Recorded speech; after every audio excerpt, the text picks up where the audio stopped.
आज की वीडियो में हम छुई मुई के बारे में आपको पूरी जानकारी देंगे। इस पौधे की पत्तियों को छूने से ही ये सिकुड़ जाता है। इसी कारण इसे छुई मुई, लाजवंती और शर्मिली के नाम से जाना जाता है। इसकी कई प्रजातियां होती है जिसमें पीले रंग के, लाल रंग के और गुलाबी रंग के भी पुष्प होते हैं। वर्षा ऋतु की शुरुआत के मौसम में ये पौधा लगभग पूरे भारतवर्ष में अपने आप उत्पन्न होता है।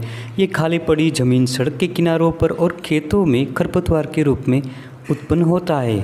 ये पौधा संवेदनशील होता है। इसकी पत्तियों को छूने मात्र से ही ये मुरझा जाता है।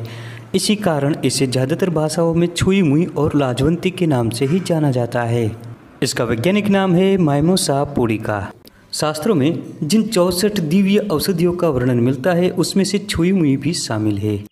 इसका उपयोग ज़्यादातर स्तन कैंसर, मधुमेह, कमजोरी मिटाने के लिए किया जाता है। इसके अलावा ये पौधा खांसी में भी बहुत ही लाभकारी होता है।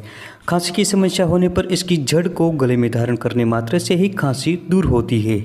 यही नहीं दोस्तों, ये पौधा गर्भाशय में उत्पन्न होने वाले ट्यूमर को भी खत्म करता है, जोड़ों में होने वाली सूजन को भी मिटाता है और ब्रेस्ट कैंसर में बहुत फायदेमंद होता है। छुई मुई का पौधा पूरे भारतवर्ष में आपको आसानी से देखने को मिल जाता है।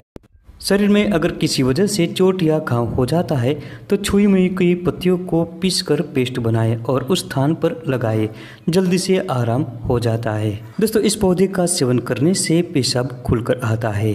अगर किसी को पथरी की समस्या है तो लाजवंती की जड़ों को लाए, साव में सुखाए और इसका काढ़ा बनाकर दिन में 3 बार सेवन कराए।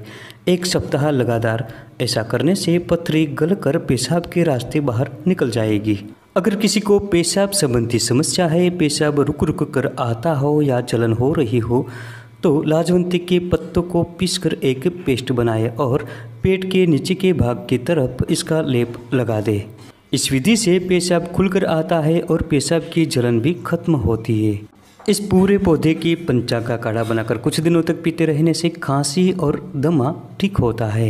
दोस्तों, लाजवंती के पंचांग यानी पूरे पौधे को साव में सुखाए और इसका काढ़ा बनाकर अगर आप सेवन करते हैं तो कमज़ोर हड्डियां भी मजबूत बन जाएगी।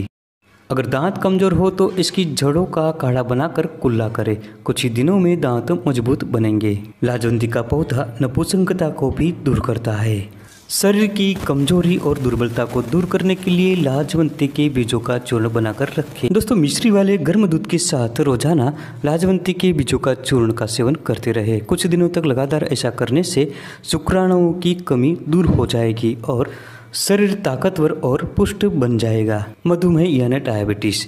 लाजवंती के पंचांग के सूखी चूर्ण के पाउडर को 5 ग्राम की मात्रा में लेकर पानी में उबालें। जब आधा शेष रहे तब उतार कर छान कर रोजाना पीने से डायबिटीज़ कंट्रोल में रहता है। इसके अलावा अगर ये ताज़ी मिल जाती है तो इसकी पत्तियों का ताज़ा रस कपड़े से छान कर निकालें 10 से 15 मिली की मात्रा में और पिए। इससे भी डायबिटीज़ कंट्रोल में रहता है।